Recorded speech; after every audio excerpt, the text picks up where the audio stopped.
xóa bần lên đắng trái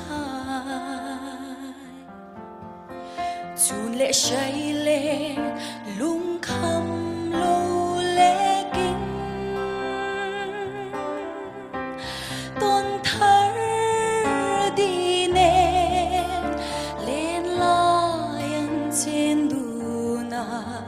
say lên tôn dài re lâu hiani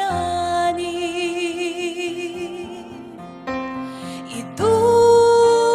ai sang cắt linh lâu mô xóa bài thai lệ say lên teria run faya no thai chân tu hi hắn